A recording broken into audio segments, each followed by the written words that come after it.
إن الحمد لله نحمده ونستعينه ونستغفره ونعوذ بالله من شرور أنفسنا ومن سيئات أعمالنا من يهده الله فلا مضل له ومن يضلل فلا هادي له وأشهد أن لا إله إلا الله وأشهد أن محمدًا عبده ورسوله أما بعد فإن خير الحديث كتاب الله وخير الهدى هدى محمد صلى الله عليه وسلم وشر الأمور محدثاتها وكل محدثة بدعة وكل بدعة ضلالة وكل ضلالة في النار. يا أيها الذين آمنوا اتقوا الله حق تقاته ولا تموتن إلا وأنتم مسلمون. يا أيها الناس اتقوا ربكم الذي خلقكم من نفس واحدة وخلق منها زوجها وبث منهما رجالا كثيرا ونساء واتقوا الله الذي تساءلون به والأرحام إن الله كان عليكم رقيبا. يا أيها الذين آمنوا اتقوا الله وقولوا قولا سديدا يصلح لكم أعمالكم ويغفر لكم ذنوبكم ومن يطع الله ورسوله فقد فاز فوزا عظيما. يقول الله تبارك وتعالى في كتابه العزيز: إنما يعمر مساجد الله من آمن بالله واليوم الآخر وأقام الصلاة وآتى الزكاة ولم يخش إلا الله فعسى أولئك أن يكونوا من المهتدين. اللہ سبحانہ و تعالیٰ سے دعا ہے کہ اللہ رب العالمین جناب محمد رسول اللہ صلی اللہ علیہ وسلم پر بے شمار درود و سلام نازل ہو اور پیارے حبیب جناب محمد رسول اللہ صلی اللہ علیہ وسلم کی پاکیزہ آل و اولاد پر اور آپ کے جانثار اصحاب کرام پر اللہ سبحانہ و تعالیٰ کی بے شمار رحمتوں کا نزول ہو۔ اللہ سبحانہ و تعالیٰ سے دعا ہے: اللہم ارنا الحق حقا وارزقنا اتباعہ، اے اللہ جو راستہ حق کا ہے تو اسے ہمیں حق دکھا اور اس کی اتباع کی ہمیں توفیق دے، آمین۔ اللہم ارنا الباطل باطلا وارزقنا اجتنابہ، اے اللہ جو راستہ باطل ہے تو اسے ہمیں باطل دکھا اور اس سے اجتناب کی ہمیں توفیق دے، اللہم آمین۔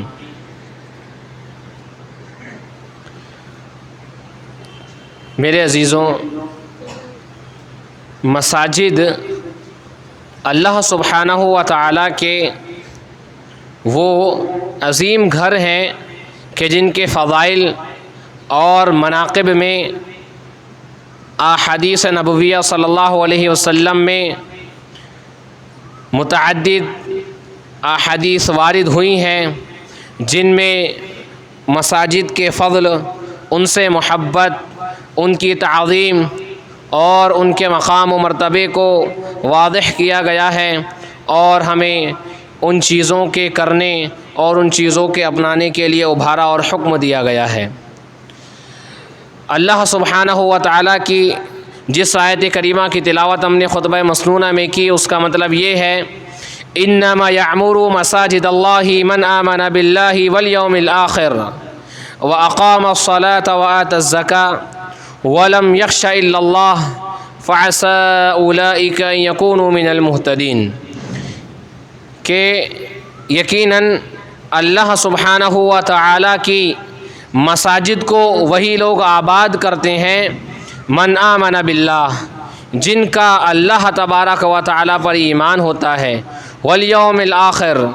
اور آخرت کے دن پر ایمان ہوتا ہے، واقام الصلاۃ، اور جو لوگ نماز قائم کرتے ہیں، وآتی الزکاۃ، اور جو لوگ زکوٰۃ ادا کرتے ہیں، ولم یخش الا اللہ، اور ایسے لوگ مساجد کو آباد کرتے ہیں جن کے دلوں میں صرف اللہ تبارک و تعالیٰ کا خوف اور خشیت ہوتی ہے۔ مساجد کی تعمیر کے لیے اپنا مال خرچ کر دینا، مسجد کی تعمیر میں کسی چیز کی حاجت اور ضرورت ہے اس کو دے دینا، یقیناً یہ بھی بہت بڑی سعادت مندی کی بات ہے، اور یہ نیکی اور خیر انہی لوگوں کے حصے میں آتی ہے جو بڑے نصیب والے اور جو بڑے خوش قسمت ہوتے ہیں۔ لیکن یہ کام بھی بہت آسان ہے اس کے مقابلے میں کہ مساجد کو آباد کیا جائے۔ مسجد کی تعمیر میں حصہ لینے والوں کی تعداد اور ایسے لوگ بہت سارے مل جائیں گے جو بڑھ چڑھ کر مساجد کی تعمیر میں اور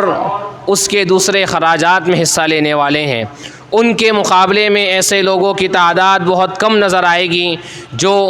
اللہ تبارک و تعالیٰ کی مساجد کو نمازوں کے ذریعے، قرآن مجید کی تلاوت کے ذریعے اور اللہ سبحانہ و تعالیٰ کے ذکر کے ذریعے آباد رکھنے والے ہیں۔ اسی لیے اللہ سبحانہ و تعالیٰ نے ایسے لوگوں کی 5 صفتیں بیان فرمائی۔ سب سے پہلی صفت یہ کہ ان کا اللہ تبارک و تعالیٰ پر بہت پختہ ایمان ہوگا، آخرت کے دن پر بھی بڑا پختہ اور مضبوط ایمان رکھتے ہوں گے، اور وہ لوگ نماز قائم کرنے کے اور نمازوں کے پابند ہوں گے۔ چوتھی صفت زکوٰۃ ادا کرنے والے ہوں گے۔ وَلَمْ يَخْشَ إِلَّا اللَّهُ، اور ان کے دلوں میں صرف اللہ تبارک و تعالیٰ کا خوف اور خشیت ہوگی۔ اسی وجہ سے مسجد کو عبادتوں کے ذریعے آباد کرنے والوں کی تعداد وہ کم ہے۔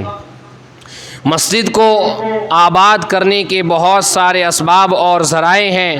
لیکن انہی میں سے ایک بہت اہم چیز جس کے ذریعے سے مساجد کو آباد کیا جانا چاہیے اور کیا جاتا ہے، اور یہ ایسی چیز ہے جس پر بہت زیادہ زور دینا چاہیے،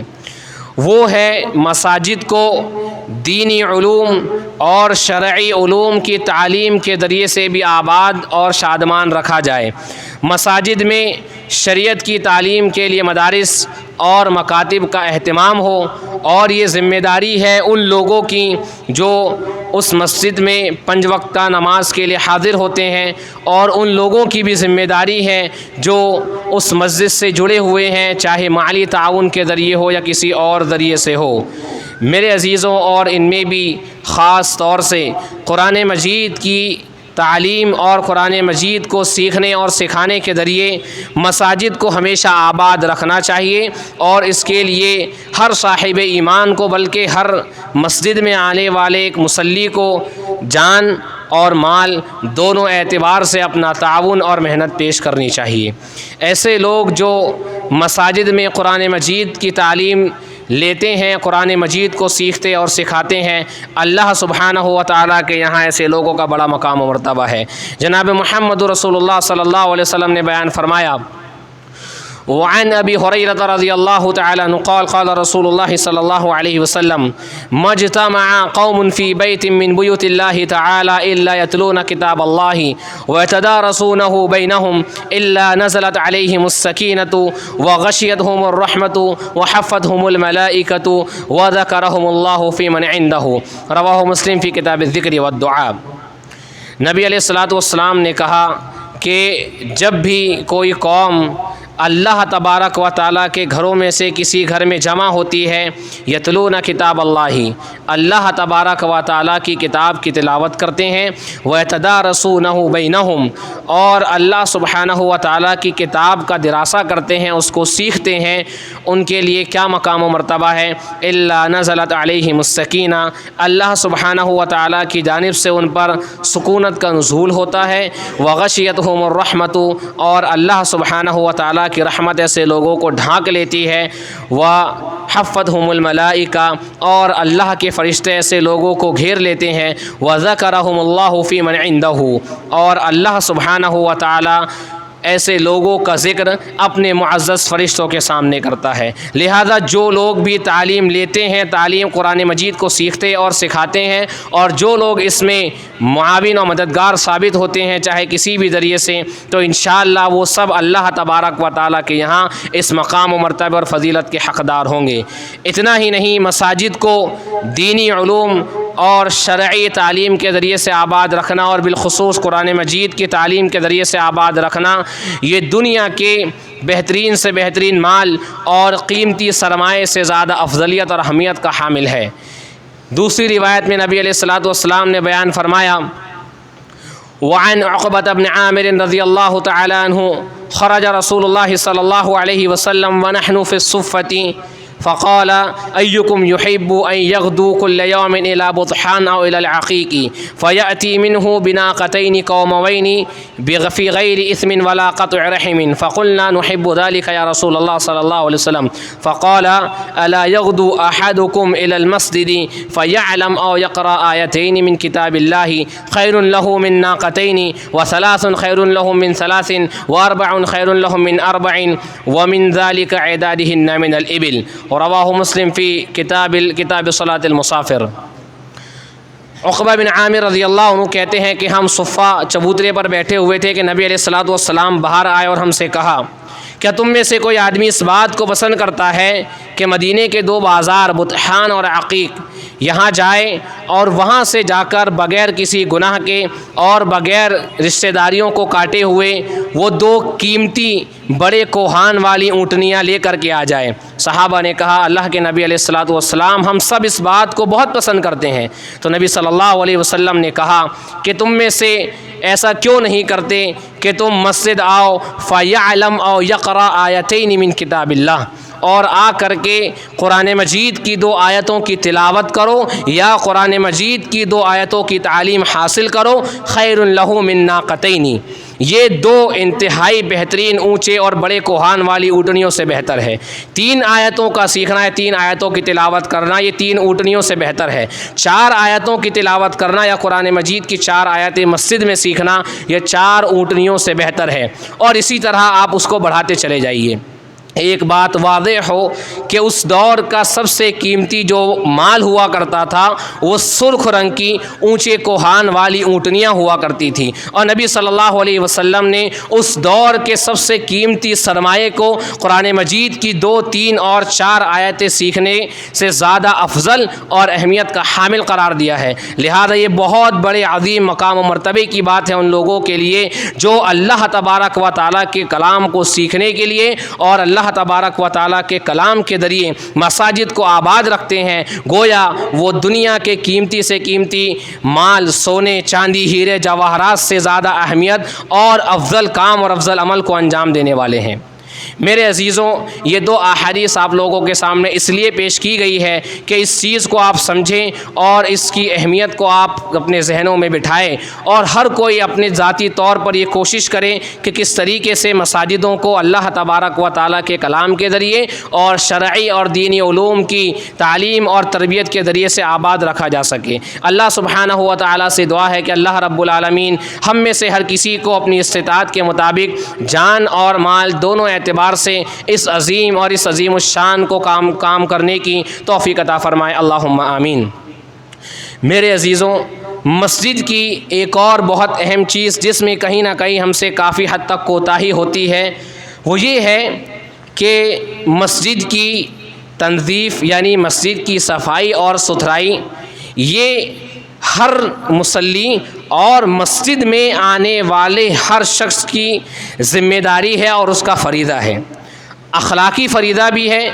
ایمانی فریضہ بھی ہے، اور ایک مصلی ہونے کے ناطے اور ایک بیدار ضمیر انسان ہونے کے ناطے یہ اس کا فریضہ ہے کہ وہ مسجد میں اگر کوئی چیز یہاں وہاں بکھری ہوئی دیکھتا ہے یا مسجد میں کسی طرح کی کوئی گندگی کو دیکھتا ہے تو فوری طور پر وہ اسے صاف کر دے۔ ایسا نہیں کہ اگر مسجد کا مؤذن ہے یا مسجد کا کوئی اور ذمہ دار ہے تو اسی کی ذمہ داری ہے کہ وہ مسجد کی گندگی کو صاف کرے یا وہ مسجد کی صفائی ستھرائی کی طرف دھیان دے۔ یہ ہر مصلی کی ذمہ داری ہے، ایک ایمانی فریضہ بھی ہے، اخلاقی فریضہ بھی ہے، اور ایک بیدار ضمیر ہونے کا ثبوت بھی ہے۔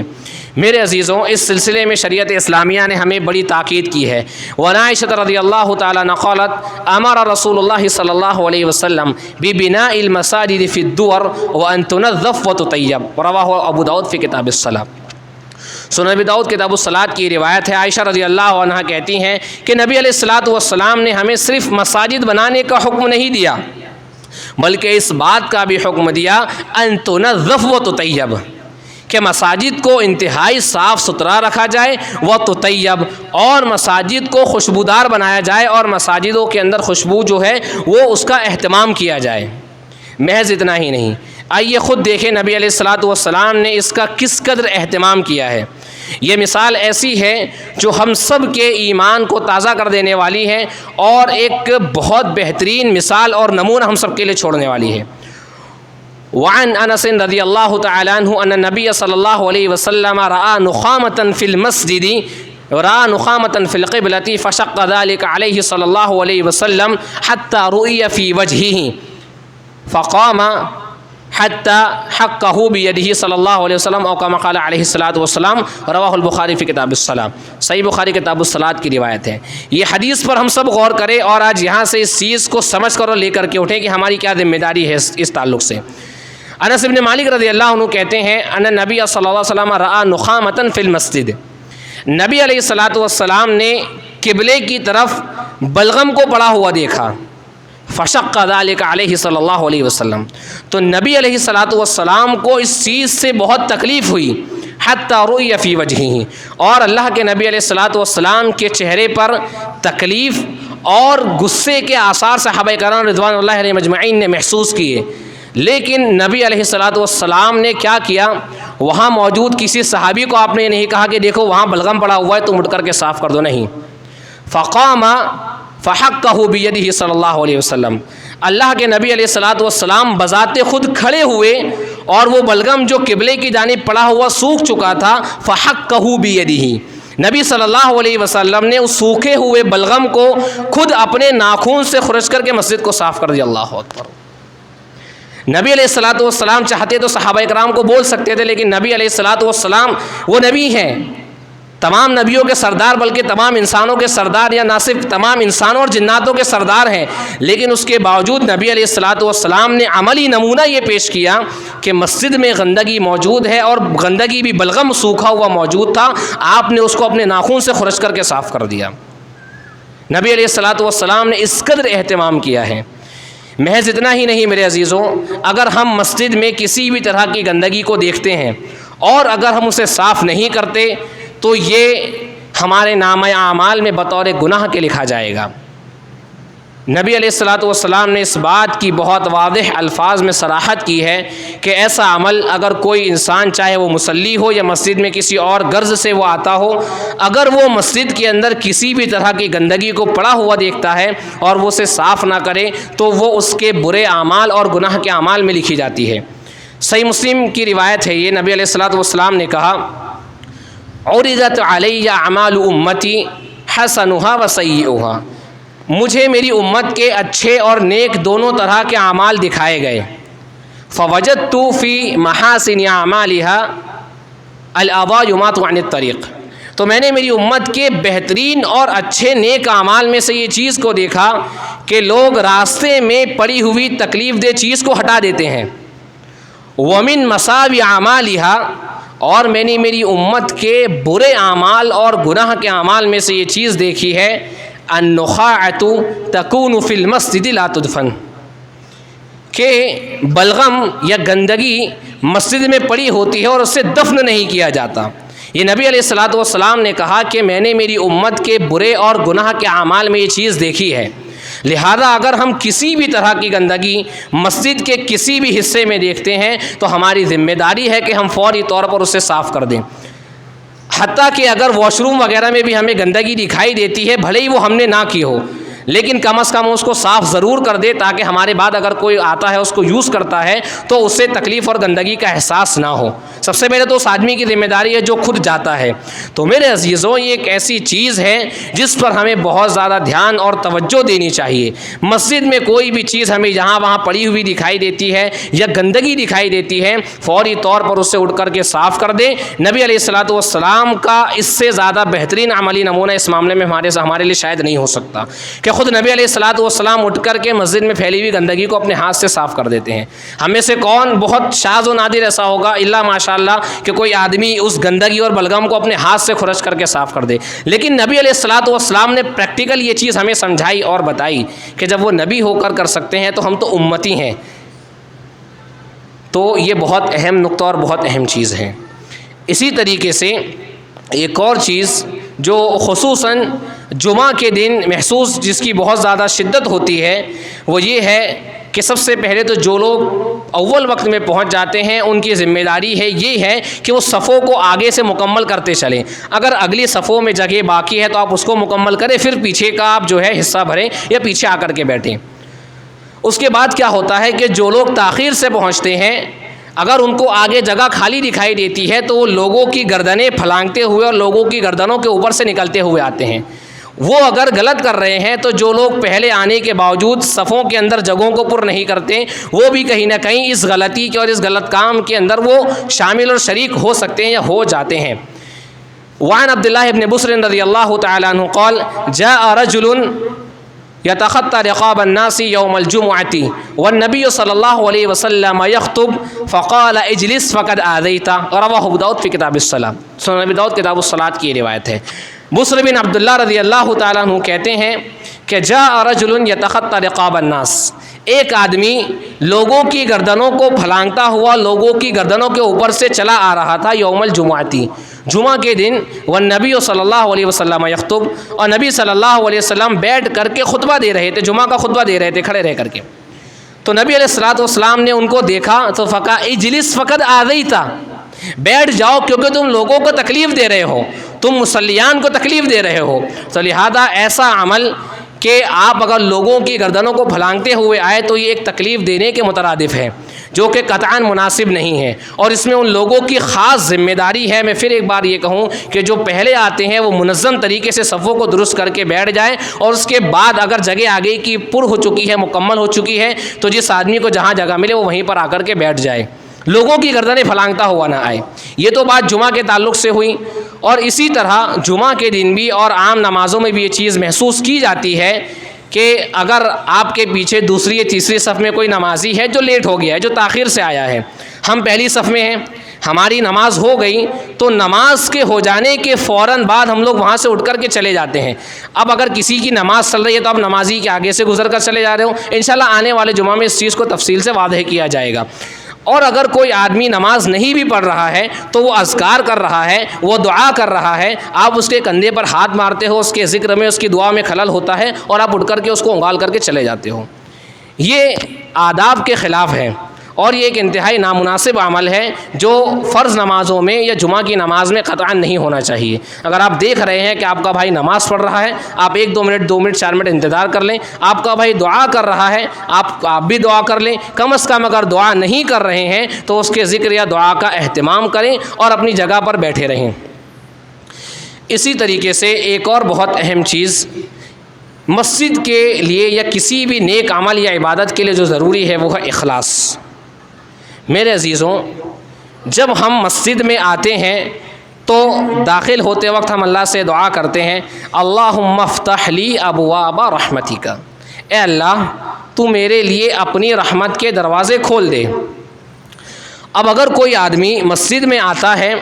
تو سب سے پہلی چیز جو اسے کرنی ہے وہ جب اپنے جوتے یا چپل مسجد کے انٹرنس یا مسجد کے داخلے پر یا مسجد کے گیٹ پر وہ اتارتا ہے تو سب سے پہلے وہ اپنے جوتے چپل کے ساتھ میں اپنی دنیا کی جتنی چیزیں اس کے دماغ میں چل رہی ہے اس کو نکال دے. اگر آپ مسجد آ رہے ہو اور آپ کو نماز کے بعد کسی سے ملنے جانا ہے, کسی سے پیسہ لینے جانا ہے, آپ کے کسی اور کام کے لیے جانا ہے, کوئی اور کام اگر آپ کو نپٹانے کے لیے جانا ہے, سب سے پہلی اور بنیادی چیز کہ آپ اسی وقت جب آپ مسجد میں داخل ہوں اس چیز کو آپ چھوڑ کر کے آ جائیں, کیونکہ یہ اخلاص کے منافی ہے. آپ اس حدیث کو یاد کریں جس میں نبی علیہ الصلوۃ والسلام نے کہا کہ انما الاعمال بالنیات وانما لکل امرئ ما نوى, اعمال کا دار و مدار یہ نیتوں پر ہے اور ہر آدمی کے لیے وہی ہے جس کی وہ نیت کرتا ہے. اب مان لیجئے ہم میں سے کوئی مسجد آتا ہے 4 رکعت ظہر کی نماز ادا کرنے کے لیے, اور اگر وہ 4 رکعت کے اندر اس کے دل اور دماغ میں ہر وقت یہی بات غالب ہے کہ میں مسجد سے نکلوں گا تو فلاں کو پیسے دینے کے لیے جاؤں گا, میں مسجد سے نکلوں گا تو میں اس کو ملنے کے لیے جاؤں گا, میں فرض نماز کے ختم ہوتے ہی فوراً یہاں چلا جاؤں گا, یہ کام کر لوں گا, وہ کام کر لوں گا. اب وہ اس کی نیت اور اس کا دل کہاں لگا ہوا ہے؟ اب ظاہری بات ہے جب وہ اس طریقے سے نماز ادا کرے گا تو کیا وہ اللہ کی رحمت کو لے کر کے لوٹے گا کما حقہ, جیسا اللہ کی رحمت کا حق ہے؟ نہیں. جب آپ اللہ کی رحمت کے حصول کے لیے مسجد آ جائیں، وضو کر لیں، آ کر خاکساری اور تذلل کے ساتھ، عاجزی کے ساتھ اللہ رب العالمین کے لیے اللہ اکبر کہہ کر کے ہاتھ باندھ کر کے کھڑے ہو جائے۔ جب اللہ اکبر کہہ لے کہ اللہ اکبر، اللہ تو سب سے بڑا ہے، اس کا مطلب یہ ہے کہ اللہ تو سب سے بڑا ہے، اب میرے لیے تیری عبادت سے بڑی اور کوئی چیز نہیں ہے، نہ میرا کام ہے، نہ میرا بزنس ہے، نہ میری کوئی اور چیز ہے۔ اللہ میں مسجد میں تیری عبادت کے لیے کھڑا ہو چکا ہوں، اللہ تو سب سے بڑا ہے۔ پھر اس کے بعد اپنے لیے اللہ تبارک و تعالیٰ کی رحمت کی امید کریں۔ پھر جب رکوع کریں تو دل کے اندر اللہ رب العالمین کی رحمت کا، اور سب سے مین بات تو نبی علیہ الصلوۃ والسلام نے کہا ان تعبد اللہ کأنک تراہ فإن لم تکن تراہ فإنہ یراک، کہ اللہ کی عبادت ایسے کرو جیسے تم اللہ تبارک و تعالیٰ کو دیکھ رہے ہو۔ اگر اللہ کو تم نہیں دیکھ سکتے تو یہ یقین رکھو کہ اللہ تمہیں دیکھ رہا ہے۔ مسجد میں نماز کے لیے آ کر کھڑے ہو گئے، دل میں یہ احساس ہی ہونا کافی ہے کہ میں اللہ کے سامنے ہوں یا اللہ میرے سامنے ہے، میں اللہ کو دیکھ رہا ہوں یا اللہ مجھے دیکھ رہا ہے، ساری باتیں ختم ہو جاتی ہے۔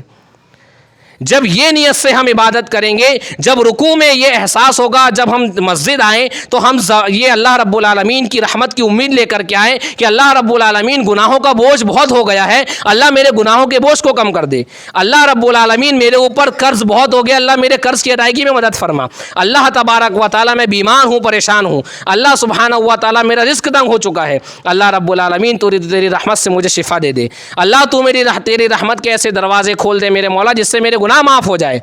جب یہ نیت لے کر کے بندہ عبادت کرے اور نماز وہ ادا کرے، اور نماز ادا کرتے وقت وہ اللہ سے دعا کر کے باہر نکلے کہ اللہم انی اسألک من فضلک العظیم، اللہ میں تجھ سے تیرے عظیم فضل کا سوال کرتا ہوں۔ جب آپ نے اللہ رب العالمین کو جو مطلوب تھا وہ دے دیا، آپ اللہ رب العالمین کے حق کو صحیح طریقے سے ادا کر پائے، تو آپ مانگ کر کے دیکھو اللہ آپ کو کیوں نہیں دے گا۔ اللہ کا حق دے کر کے نکلو، پھر جو آپ کو چاہیے آپ مانگو اخلاص کے ساتھ، اللہ کیسے نہیں دے گا۔ تو میرے عزیزوں، یہ ایک بہت عظیم چیز ہے کہ جب ہم مسجد آئیں تو سارے دنیاوی جو معاملات ہیں اس کو چھوڑ کر کے آئیں اور نماز کے اندر صرف اللہ تبارک و تعالیٰ کی خالص عبادت اور رحمت کی نیت کے حصول سے حاضر ہوں۔ اسی چیز کو جو ہمارے اخلاص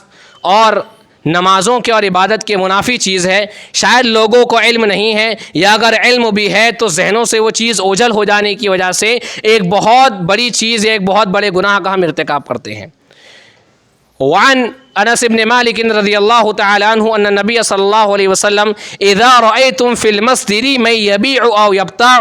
فقولوا لا اربح الله تجارتك واذا رأيتم من ينشد الضال فقولوا لا رد الله عليك، رواه الترمذی فی سننہ، سنن ترمذی کی روایت ہے۔ نبی علیہ الصلوۃ والسلام نے کہا کہ جب تم مسجد آؤ اور تم یہ دیکھو من يبيع او يبتاع في المسجد، جو مسجد میں کسی طرح کی خرید و فروخت کی، کسی چیز کے خریدنے یا بیچنے کی بات کر رہا ہے، فقولوا لا اربح اللہ تجارتک، تو تم لوگ اسے بددعا دو کہ اللہ تبارک و تعالیٰ تمہاری تجارت میں فائدہ نہ دے۔ میرے عزیزوں، یہ ایسی چیز ہے جس میں ہمیں بہت زیادہ توجہ دینی چاہیے، اور جب ہم نماز کے لیے آئے ہیں تو آپ 10 منٹ 15 منٹ آپ اگر آتے ہیں تو آپ نے موبائل کو آف کر دیجئے، یا کم از کم آپ اس کو سائلنٹ پہ ڈال دو کہ آپ کا نماز کے دوران اس پہ توجہ نہ جائے۔ مسجد سے نکل جانے کے بعد آپ تجارت کرو، جو چاہے کرنا ہے کرو، لیکن اگر کوئی آدمی مسجد میں اس طریقے کی کوئی بات کرتا ہے، کوئی بزنس کی، خرید و فروخت کی، لین دین کی اگر وہ بات کرتا ہے، تو نبی علیہ الصلوۃ والسلام نے یہ حق دیا ہے کہ ہم اس کے حق میں بد دعا کریں اور اسے کہے کہ لا اربح اللہ تجارتک، اللہ تبارک و تعالیٰ تمہاری تجارت میں فائدہ نہ دے۔ اسی طریقے سے بہت ساری مساجد میں آپ لوگوں نے سنا ہوا گمشدہ چیزوں کا اعلان کرتے ہوئے نبی صلی اللہ علیہ وسلم نے کہا کہ اگر تم کسی کو دیکھو مسجد میں من ینشد الضال،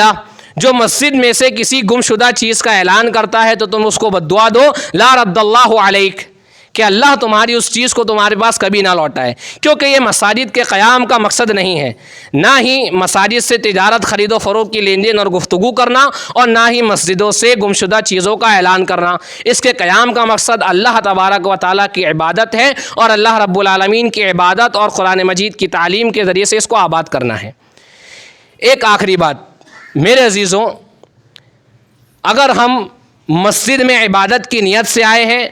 یہ بات دوبارہ یا بار بار دہرائی جانے والی ہے تاکہ ہمارے ذہنوں میں اچھے طریقے سے بیٹھ جائے اور پیوست ہو جائے، اور ہم اس طرح کی کسی غلطی کا شکار نہ ہو جائے۔ ہم اگر مسجد آئے ہیں عبادت کرنے کے لیے، ہماری عبادت ہو گئی ہے، اگر ہمیں مزید عبادت کرنا ہے تو بیٹھیں، کوئی دینی کتاب پڑھنا ہے، کسی دینی چیز کا مطالعہ کرنا ہے یا کوئی اور دینی کام ہے تو ہم رکیں۔ اگر محض عبادت کے بعد بھی ہمارا مقصد یہ ہے کہ ہم 2-4 منٹ 5 منٹ 10 منٹ بیٹھ کر کے صرف محض دنیاوی باتیں کریں تو ایسا ہرگز نہیں کرنا چاہیے۔ مستدرک حاکم کی روایت ہے اور یہ صحیح روایت ہے، وعن انس بن مالک رضی اللہ تعالی عنہ ان النبی صلی اللہ علیہ وسلم قال سیاتی علی الناس زمان يتحالقون في المسجد وليس همتهم الا الدنيا او ليس امامهم الا الدنيا فليس لله فيهم حاجة فلا تجالسوهم۔ یہ مستدرک حاکم وغیرہ کی روایت ہے۔ نبی صلی اللہ علیہ وسلم نے یہ بات کہی کہ سیاتی علی الناس زمان، قیامت کے قریب لوگوں پر ایک ایسا زمانہ آئے گا یتحلقون فی المساجد، کہ لوگ مسجدوں میں حلقے اور گروہ بنا کر کے بیٹھا کریں گے، لیس ہمتہم الا الدنیا ولیس امامہم الا الدنیا، اور ان کا مقصد ان گروہ یا بیٹھنے کا محض صرف دنیاوی گفتگو کرنا ہوگا۔ فلیس للہ فیہم حاجۃ، تو اللہ تبارک و تعالیٰ کو ایسے لوگوں کی کوئی حاجت اور ضرورت نہیں ہے۔ فلا تجالسوہم، اور تم ایسے لوگوں کو دیکھو تو ان کے ساتھ مت بیٹھو۔ میرے عزیزوں، یہ ایک بہت عظیم چیز ہے جس میں ہمیں بہت زیادہ دھیان دینا چاہیے کہ اگر ہماری عبادت ہو گئی ہے، عبادت کا ہمارا مقصد ہے یا کوئی اور دینی کام کا ہمارا مقصد ہے تو ہم بیٹھیں، ورنہ یہ کہ ہم بہتر طریقہ یہ ہے کہ مسجد سے باہر ہو جائے اور اپنے گھر چلے جائے یا جو اور کام ہے اس کام میں لگ جائے۔ لیکن مساجد کو خصوصی طور پر صرف محض دنیاوی باتوں کے لیے یا دنیاوی کاموں کے لیے مرکز بنانا یہ قطعاً درست نہیں ہے، بلکہ نبی علیہ الصلوۃ والسلام نے یہ انتہائی برے لوگوں کی صفت بتائی ہے، حتیٰ کہ یہ بات تک کہ کہی کہ فلیس للہ فیہم حاجۃ، کہ جو لوگ محض مساجد میں دنیاوی گفتگو کرنے کے مقصد سے حلقے بنا کر کے بیٹھتے ہیں، ایسے لوگوں کی اللہ تبارک و تعالیٰ کو کوئی حاجت نہیں ہے۔ فلا تجالسوہم، اور تم ایسے لوگوں کے ساتھ نہ بیٹھو۔ تو یہ ایسی چیزیں ہیں جو تقریباً ہر مسجد کے اندر آپ کو عام مل جائے گی، اور کہیں نہ کہیں عوام اور خواص سب اس کے اندر کسی نہ کسی اعتبار سے ملوث ہوتے ہیں۔ اللہ تبارک و تعالیٰ سے دعا ہے کہ اللہ رب العالمین جو باتیں ہم نے کتاب و سنت اور حق کے موافق کہی ہو، اللہ تبارک و تعالیٰ ہمیں اس پہ عمل کرنے کی توفیق عطا فرمائے، اور جو باتیں اللہ سبحانہ و تعالیٰ کتاب و سنت یا حق کے خلاف رہی ہو، اللہ سبحانہ و تعالیٰ اس سے درگزر فرمائے، کیونکہ اللہ ہمارا علم بہت ناقص ہے، کمال صرف تیرے علم کو ہے۔ سبحانک لا علم لنا الا ما علمتنا انک انت العلیم الحکیم۔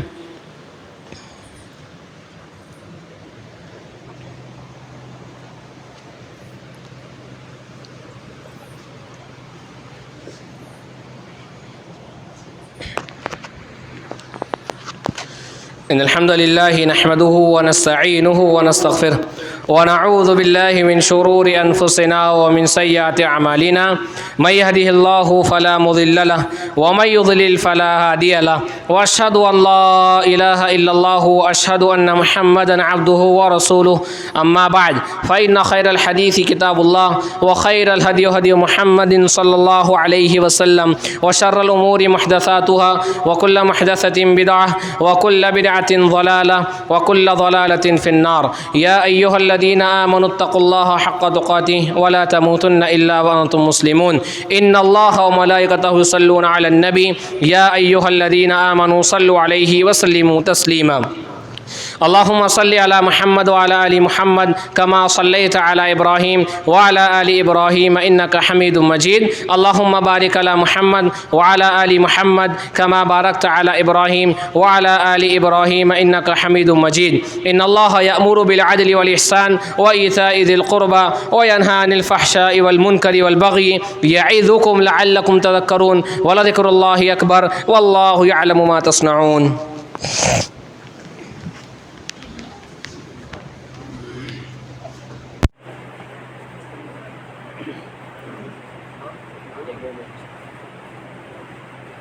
اعلان کر دے گا کہ جمعہ کے دن مطلب چھٹی نہیں ہے، بچے سے مدرسہ آنا ہے نا، اور جو بڑے لوگ جو مدرسہ پڑھ رہے ہیں ان کا اعلان کر رہے ہیں کہ بالکل ان کو ایگزام وغیرہ کے دعوت سے بھی بتانا چاہیے۔